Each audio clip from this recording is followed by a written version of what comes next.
اور پرہیز کرنے والے جو گناہ ہیں وہ گناہ آپ کے اختیار میں نہیں ہے۔ اگر آپ کو تکبر ہے اور میں کہوں بھیا تکبر مت کیا کرو، اب آپ کیا کریں گے؟ یا آپ کو حسد کی بیماری ہے، آپ اس سے چھٹکارا حاصل کیسے کریں گے؟ وہ بیماری تو اندر ہے۔ یہ ہیں باطنی گناہ اور یہ آپ کے اختیار میں نہیں۔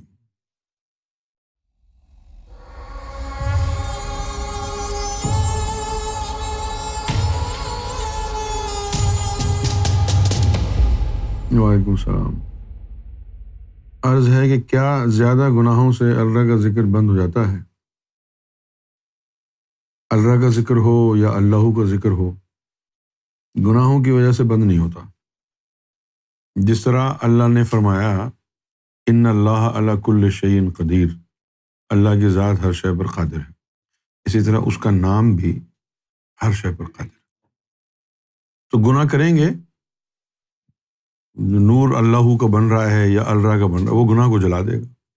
کوئی گناہ اتنا بڑا نہیں ہے کہ وہ ذکر کو شکست دے دے، لیکن اس کا مطلب یہ نہیں ہے کہ آپ بے پرواہ ہو جائیں اور خوب گناہ کریں کہ بھائی وہ تو اندر جل جائے گا۔ جل تو جائے گا لیکن وہ نور سارا گناہوں کو جلانے میں ہی ضائع ہو جائے گا، باقی لطائف تک تو پہنچے گا نہیں، اللہ کی راہ میں رکاوٹ ہوگی نا پہنچنے میں۔ اس لیے گناہوں سے پرہیز کرنا چاہیے، اور پرہیز کرنے والے جو گناہ ہیں جن سے پرہیز کرنا چاہیے وہ گناہ آپ کے اختیار میں نہیں ہے۔ مثلاً گناہ کبیرہ، گناہ کبیرہ کن کو کہتے ہیں؟ باطنی گناہوں کو۔ باطنی گناہ کیا ہیں؟ تکبر۔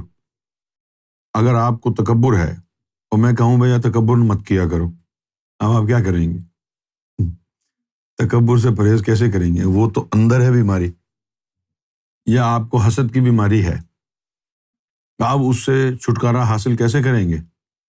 وہ بیماری تو اندر ہے حسد کی۔ یہ ہیں باطنی گناہ اور یہ آپ کے اختیار میں نہیں۔ ایک جگہ لکھا ہے مولانا روم نے، یک زمانہ صحبت با اولیاء بہتر از 100 سال طاعت بے ریا، کہ کسی ولی اللہ کی محفل میں ایک لمحے کی صحبت 100 سال کی بے ریا عبادت سے افضل۔ اور افضل کیسے ہے؟ پہلی بات تو یہ ہے کہ وہ یک زمانہ صحبت با اولیاء کسی کو ملتی نہیں ہے۔ ملتی اس لیے نہیں ہے کہ جو ولی ہوتے ہیں وہ بڑے چالاک ہوتے ہیں، تجلیات کا وقت رات کے وقت رکھتے ہیں جب تنہا ہوں۔ جب مریدوں کے ساتھ بیٹھے ہوتے ہیں تو وہ وقت ہی نہیں ہوتا تجلیوں کا۔ ایک دفعہ کیا ہوا، تو سرکار نے مجھے فرمایا کہ غوث پاک جو تھے اپنی بیویوں کے پاس دن کے وقت جاتے تھے، رات میں نہیں جاتے تھے۔ تو میں سوچا سرکار مجھے کیوں بتا رہے ہیں؟ اب یعنی خیال تو آیا ہی ہے کہ بھی ٹھیک ہے ان کی مرضی۔ تو میں نے دوسرے دن پوچھا کہ سرکار وہ جو غوث پاک تھے وہ کیوں جاتے تھے دن کے وقت بیویوں کے پاس، رات کو کیوں نہیں جاتے تھے؟ فرمایا رات کو تجلیاں پڑتی تھیں اس لیے کسی کو قریب نہیں آنے دیتے تھے۔ تو اب جو بات کر رہا ہوں میں وہ قابل توجہ ہے۔ تو تجلیاں جو ہیں، جو عام ولی ہوتے ہیں باکمالیت والے، عام سے مراد عام نہیں، باکمالیت والے، ان پر 360 تجلیاں روز گرتی ہیں۔ غوث پاک کی جو ایکسیپشن یہ تھی کہ ان پہ 500 دفعہ تجلی پڑتی تھی۔ تو اب یہ جو ولی تھے یہ تو اپنا ٹائم وغیرہ چینج کر لیتے تھے کہ پبلک میں اس وقت بیٹھنا ہے جب بالکل فارغ ہو جائیں تجلیوں سے۔ لیکن 2 ہستیاں ایسی گزری ہیں، محمد صلی اللہ علیہ وآلہ وسلم کی اور امام مہدی علیہ الصلوۃ والسلام کی، کہ جن پر تجلی رکتی نہیں ہے، ہر وقت پڑتی ہیں۔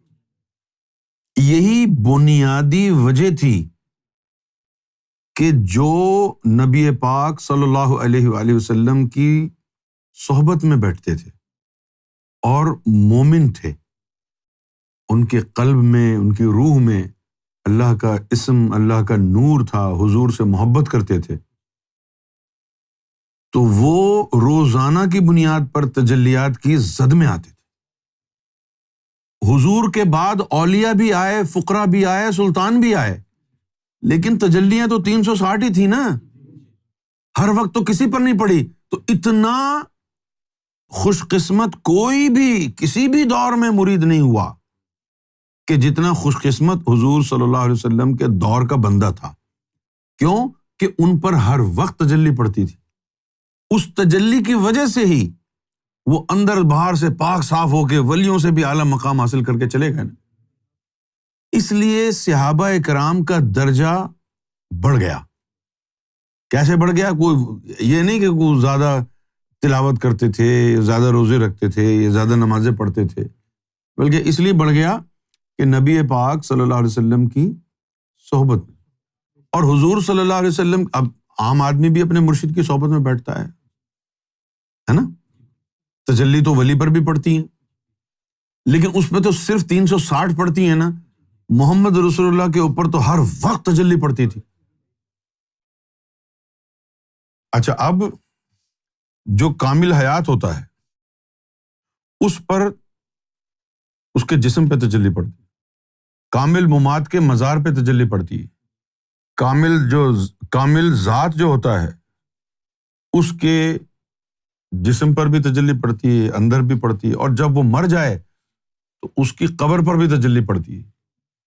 اب ذرا غور فرمائیے کہ نبی مکرم محمد مصطفیٰ صلی اللہ علیہ وآلہ وسلم کے روضہ مبارک گنبد خضرا کی کیا شان ہوگی؟ وہاں تو ہر وقت تجلی پڑتی ہے، وہاں تو ہر وقت تجلی پڑتی ہے۔ تو کیا وجہ ہے کہ مدینہ شریف جانے والوں کے گناہ نہیں جھڑتے؟ وہ ویسے کے ویسے چور رہتے ہیں، ان کے کردار میں کوئی فرق نہیں پڑتا۔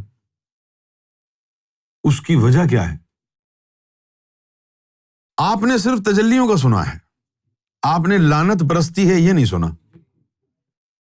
جو لوگ نبی مکرم صلی اللہ علیہ وسلم کی ذات کے حوالے سے اچھا عقیدہ نہیں رکھتے، ولیوں سے بغض رکھتے ہیں، حسد کرتے ہیں، ان کے اوپر اللہ کی لعنت اسی طرح برستی ہے جس طرح ولیوں پر، نبیوں پر تجلی برستی ہے۔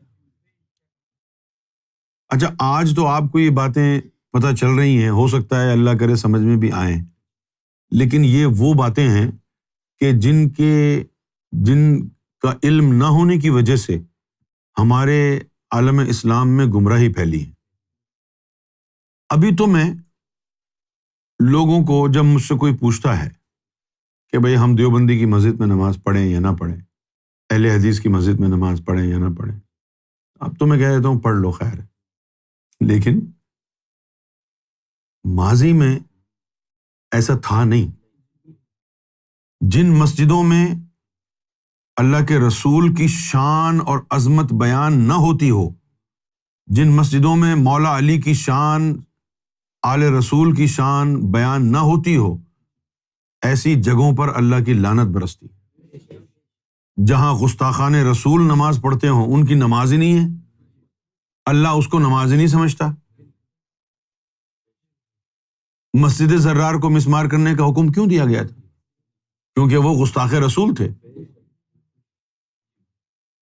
تو ولیوں کا اجماع تھا اس بات پر، ولیوں کا اجماع تھا اس بات پر، آج سے کوئی 30-40 سال پہلے تک اس بات پر اجماع تھا کہ اگر کوئی ذاکر قلبی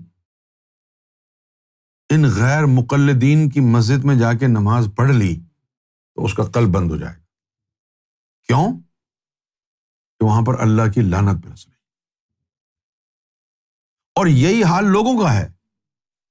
جو لوگ نبی پاک صلی اللہ علیہ وسلم کی بارگاہ میں گستاخیاں کرتے ہیں نا، ہزاروں لوگ، ذاکر نائک جیسے کتنے لوگ ہیں، جو لوگ نبی پاک صلی اللہ علیہ وسلم کی شان میں گستاخیاں کرتے ہیں، اہل بیت کی شان میں گستاخیاں کرتے ہیں، ولیوں کو نہیں مانتے، وہ مسجدیں ہوں یا ان کے گھر، ان پہ لعنت برستی ہے۔ اور پھر ایسے لوگوں کے اوپر بھی ہر وقت اللہ کی لعنت برستی رہتی ہے۔ اس لیے بچ بچ کے چلنا پڑتا تھا. اس لیے ولیوں نے اپنے مریدوں کو کہا کہ بھائی تنہائی پسند ہو جاؤ، لوگوں سے میل جول نہ رکھو. اس کی ایک وجہ یہ تھی کہ نہ جانے کون ہے، کس عقیدے کا ہے، اگر اس پہ لعنت برس ہوئی تو تیرا ذکر تو بلا وجہ بند ہو جائے گا. اچھا، اب اگر کوئی آتا ہے اور ہم کو یہ کہتا ہے کہ بھائی میں دیوبندی کے پیچھے نماز پڑھوں یا نہ پڑھوں، اہل حدیث کے پیچھے نماز پڑھوں یا نہ پڑھوں، تو اب ہم کہہ دیتے ہیں کہ بھائی پڑھ لیا کرو. اب ہم کیوں کہہ دیتے ہیں پڑھ لیا کرو؟ اب ہم اس لیے کہہ دیتے ہیں پڑھ لیا کرو کہ اب فرق نہیں پڑتا کہ کیا فرقہ ہے. اب تو سارے ہی فرقے جو حضور کے گستاخ بھی نہیں تھے وہ بھی امام مہدی کے گستاخ ہو گئے ہیں. تو اب کیا فرق پڑتا ہے؟ پہلے تو کہہ دے کہ دیوبندی کی مسجد میں نماز نہ پڑھو، وہاں پر لعنت برس رہی. اب تو بریلویوں کی مسجد میں بھی لعنت برس رہی ہے. اگر لعنت نہیں برس رہی ہوتی تو جن لوگوں نے سنتوں کا 30-40 سال پرچار کیا، یا رسول اللہ کے بینر لگوائے، یا رسول اللہ کے بل بورڈ سڑکوں پر لگوائے، الصلاۃ والسلام علیک یا رسول اللہ، اور آج آ کر کے کہتے ہیں کہ یہ فیضان معاویہ ہے. اگر ان کا ایک دفعہ کا درود بھی قبول ہو جاتا تو اللہ اور اس کا رسول ان کے ایمانوں کی حفاظت فرماتے نا. ایک دفعہ کا درود بھی قبول ہو جاتا تو اس نتیجے پر پہنچتے ہو. اچھا، اب نبی کریم صلی اللہ علیہ وسلم کی بارگاہ میں جن لوگوں کو صحبت اختیار کرنے کا موقع ملا، ان کی خوش قسمتی یہ ہے کہ وہ ہر وقت جب بھی وہ حضور کی بارگاہ میں تشریف فرما ہوں تجلی کی زد میں. یا تو یہ چیز حضور صلی اللہ علیہ وسلم کے دور میں لوگوں کو اویلیبل ہوئی یا پھر سرکار کے دور میں ہوئی. ہر وقت. اچھا، اب بارش کا بھی فرق ہے. ایک تو تجلیات کی بارش ہوتی ہے اور ایک وہ یعنی تجلی ہوتا ہے کہ جس کی ایک بوند کے لیے بڑے بڑے ولی، بڑے بڑے فقیر، ان کی زندگیاں انتظار میں گزر گئیں، اور کسی کے اوپر وہ قطرہ تجلی زندگی میں پڑا تو ایک قطرہ پڑا اور اسی میں وہ خوش ہو گئے. تو وہ جو ایک قطرہ فقیروں کی، سلطانوں کی زندگیوں میں ایک قطرہ جو پڑا، سرکار غور شاہی فرماتے ہیں کہ اس کی ہمارے دور میں موسلا دار بارش ہے. اب ہر وقت کی تجلی تو پیچھے رہ گئی. اب اگر واقعی آپ کا دماغ کام کرے، میرا تو یہ خیال ہے کہ میرا دماغ اس نے کام کیا. وہ کیسے؟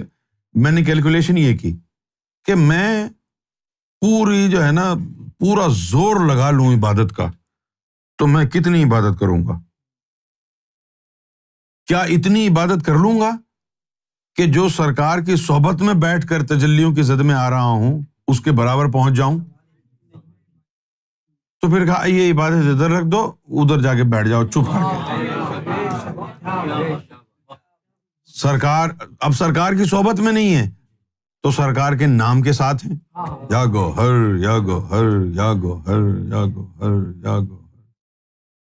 یہاں سے وہ چیز بدلتی ہے انسان میں جب اس کے دماغ میں، اس کی کھوپڑی میں کچھ عقل جاتی ہے.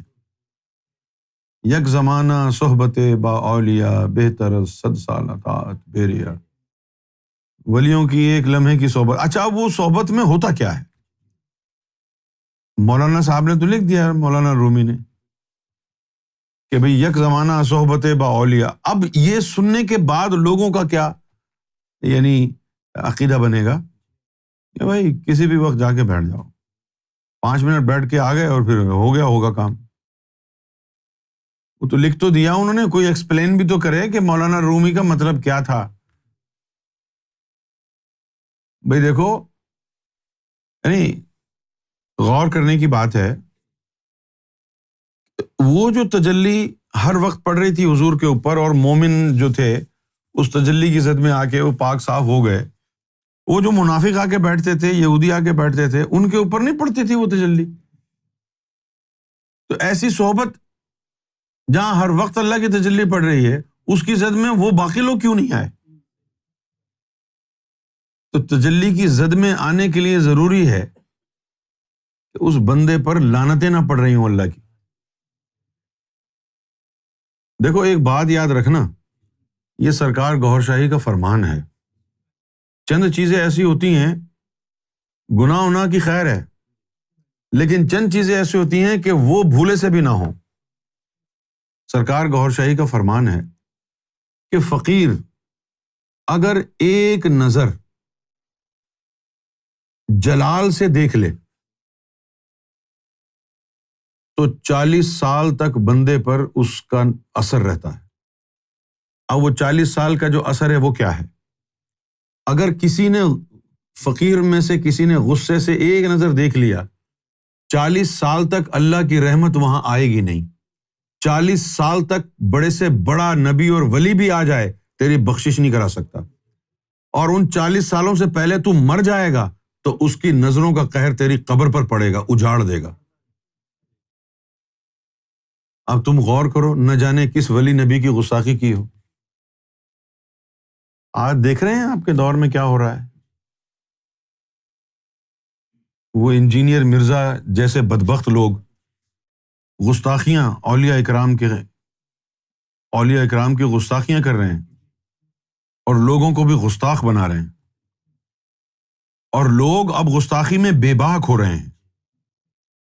کبھی آپ نے دیکھا ہے وہ شخص غوث پاک کی بارگاہ میں کتنا تمسخر آمیز لہجہ اختیار کرتا ہے، بار بار اس کو لگتا ہے جیسے کوئی پن چبوتا ہے، اور بار بار کہتا ہے بابے شابے تو کوئی شے ہی کوئی نہیں، یہ بابے تو کوئی شے ہی نہیں۔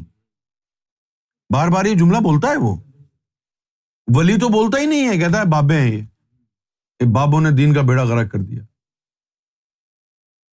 آج ندیم یا کل ندیم آ کے کہنے لگا کہ بایزید بسطامی کے خلاف بڑی باتیں کر رہا ہے وہ، اور خیر ندیم تو یہ کہہ رہا تھا کہ مجھے بڑا افسوس ہوا کہ طاہر القادری کا بھی جو بیان آیا اس بارے میں، طاہر القادری نے بھی جو ہے بس اپنی جان چھڑائی اور نکل لیے، جواب نہیں دیا اس بات کا۔ اب پتہ نہیں کیا کہنا چاہ رہے تھے ندیم بھائی، شاید یہ کہنا چاہ رہے تھے کہ میں اس موضوع پر بات کروں، کیونکہ لوگوں کے نزدیک تو بڑا نازک مسئلہ ہے یہ۔ تو چلو دیکھیں گے، ہمارے لیے تو نہیں ہے کوئی مسئلہ۔ تو اب سوچنے کی بات یہ ہے کہ جو گستاخیاں کرتے پھرتے ہیں، سب سے پہلے تو یہ دیکھ لیں کہ قرآن مجید کیا کہتا ہے۔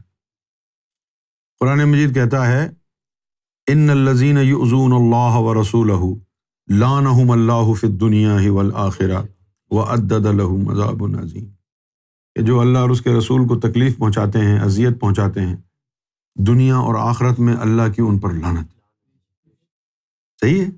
جن لوگوں نے اللہ، اس کے رسول اللہ صلی اللہ علیہ وسلم کی صاحبزادی بی بی فاطمہ، مولا علی، امام حسن حسین پنجتن پاک، جن لوگوں نے ان کو اذیت پہنچائی ہے، جب شیعہ حضرات ان پر لعنت بھیجتے ہیں، تبرہ کرتے ہیں، تو آپ لوگوں کو برا کیوں لگتا ہے؟ قرآن مجید کہہ رہا ہے ان الذین یؤذون اللہ ورسولہ لعنہم اللہ فی الدنیا والآخرہ۔ یہ کیا ہے؟ اگر شیعہ دشمنان علی کے اوپر تبرہ کریں تو تم کو تکلیف، اور اللہ تبرہ کرے قرآن مجید میں اس کا ثبوت دے کے تو پھر اس کو چپ کر کے پڑھ لیتے ہو؟ یہ کہاں کا انصاف ہے؟ اور کیسے سمجھ میں آئے گا آپ کو کہ تبرہ کرنا جائز ہے؟ یہ کیا ہو رہا ہے؟ ان الذین یؤذون اللہ ورسولہ، جو لوگ اللہ اور اس کے رسول کو اذیت پہنچاتے ہیں، تو کیا کہا؟ لعنہم اللہ فی الدنیا والآخرہ، دنیا اور آخرت میں اللہ تعالیٰ کی ان پر لعنت۔ اور کیا ہوتا ہے تبرہ یار؟ کرنا چاہیے نا؟ کیوں کرنا چاہیے؟ اللہ کر رہا ہے، جو کام اللہ کرے گا وہ آپ کے لیے سنت الہی نہیں ہوگی؟ ویسے ایک بات اور بھی ہے، ایک تو ہو گئی گستاخوں پر پڑتی ہے لعنت ہر وقت، اور ولیوں پہ پڑتی ہے تجلی۔ تو اب عام آدمی وہ تو فارغ ہے، نہ لعنت نہ تجلی، بور نہیں ہوگا وہ۔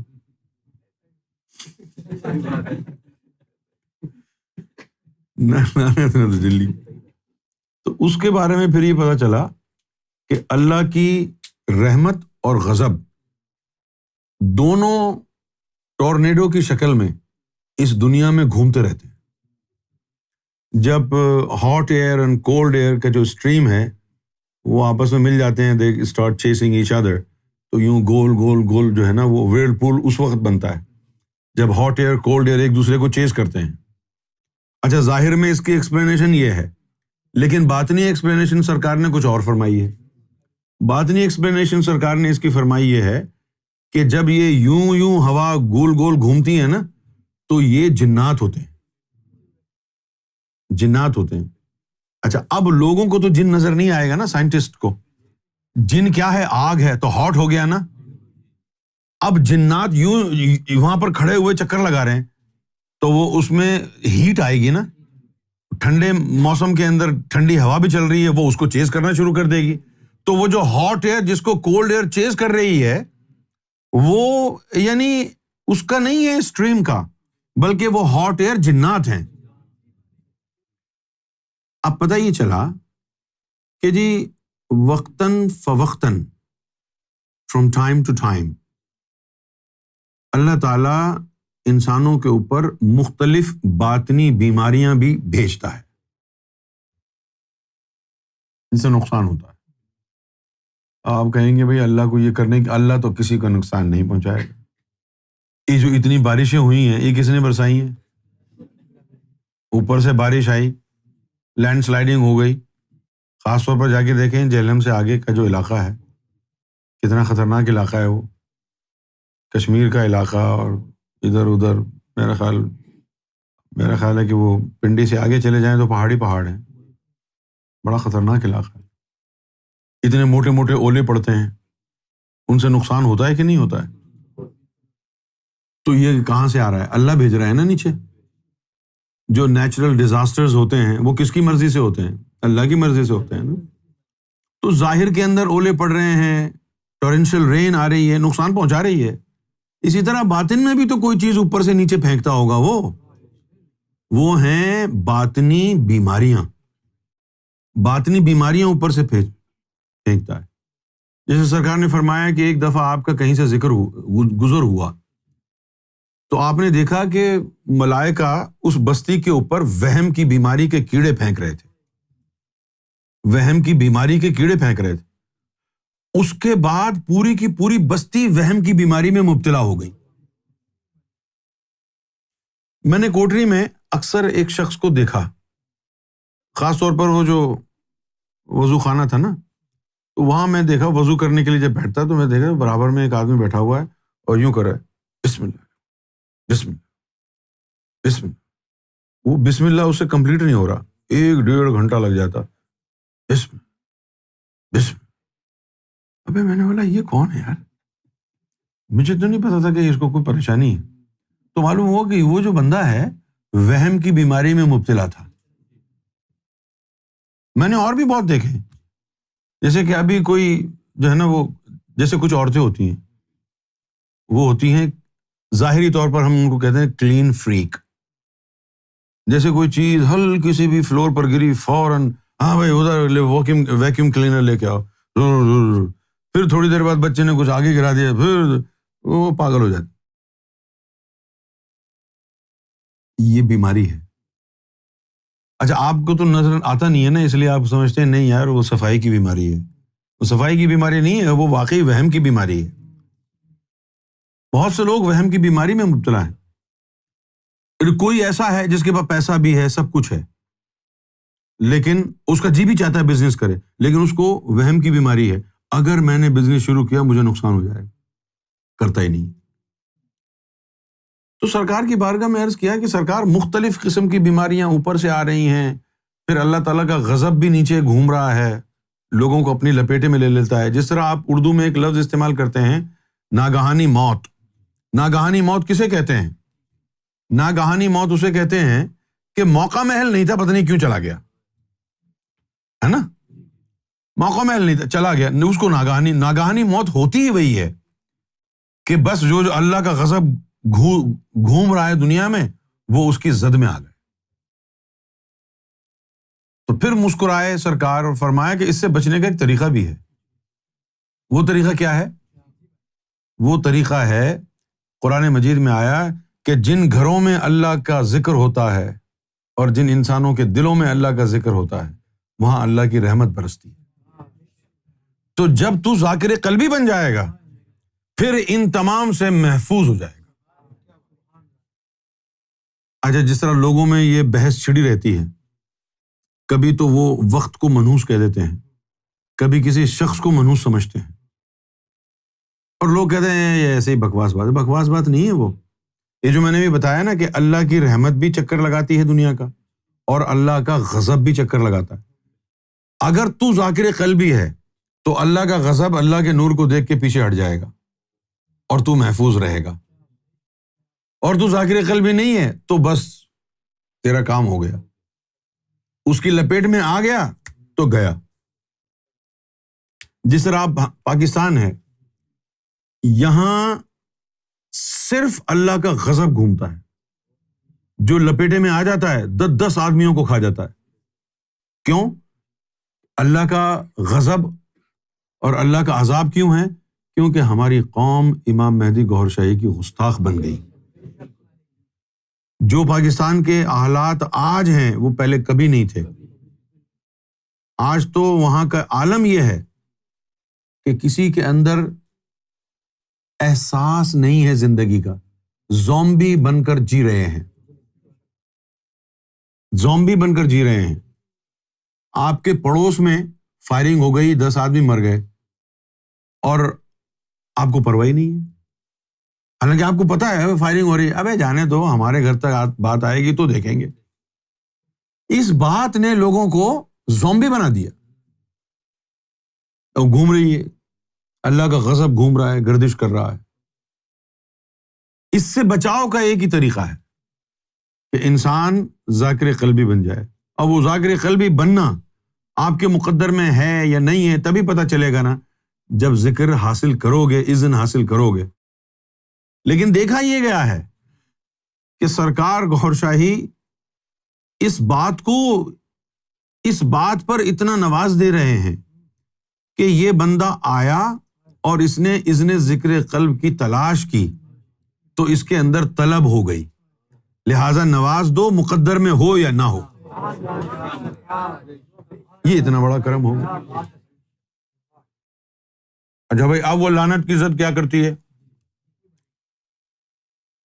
جتنی بھی نیکیاں ہوتی ہیں ان کو کھا جاتی ہے، جلا دیتی ہے، ایک لمحے میں اندر اجاڑ دیتی ہے. اور تجلی کیا کرتی ہے؟ ایک نظر رحمت 7 کبیرہ گناہوں کو جلاتی ہے. آپ ساری زندگی بھی عبادت کرتے رہیں تو اس عبادت کے ذریعے ایک کبیرہ گناہ کو جلا نہیں سکتے. اور وہ جو نظر رحمت اولیاء کرام پر پڑتی ہے، ایک نظر رحمت 7 کبیرہ گناہوں کو جلا دیتی ہے. اور پھر اگر کوئی آدمی مرشد کے قرب میں رہتا ہو، صبح شام ان کی صحبت میں رہتا ہو، تو بغیر عبادتوں کے ہی اس کا تو کام ہو جائے گا، کیونکہ وہ تو تجلیوں کی زد میں آ گیا.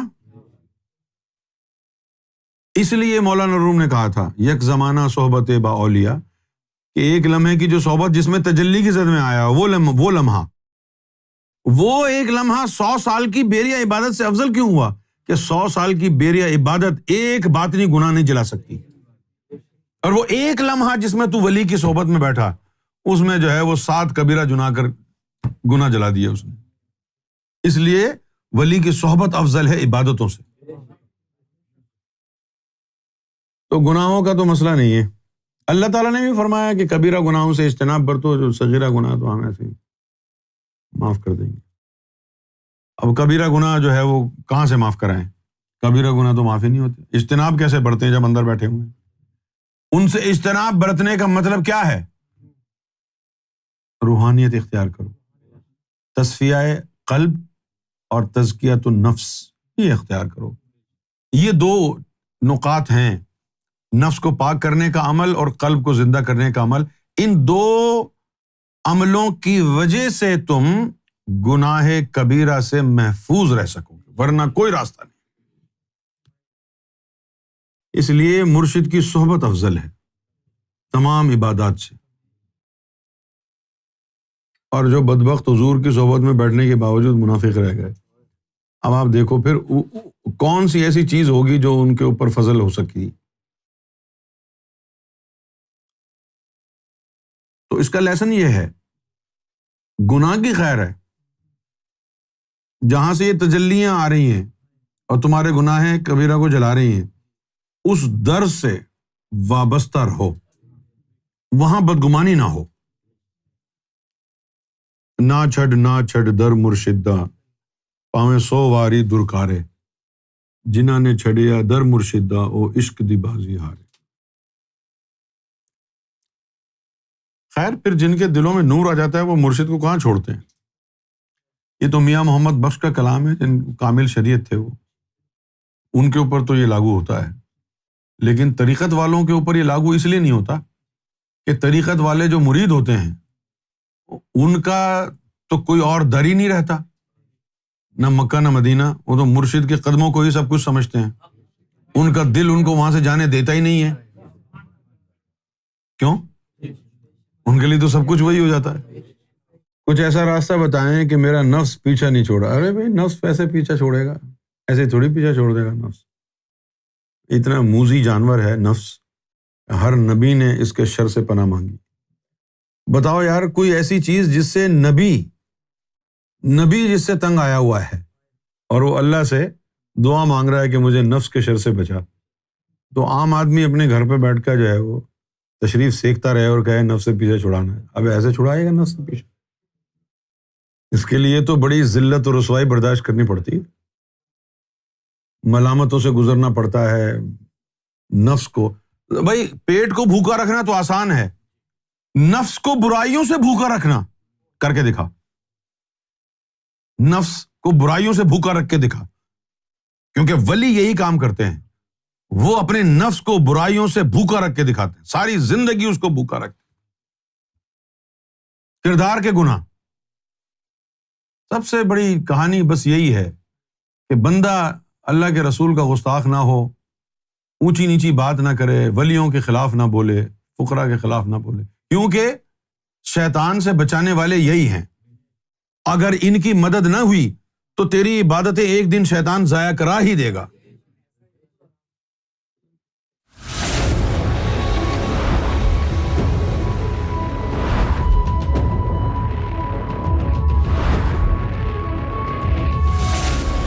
Amra TV, the place to connect with God.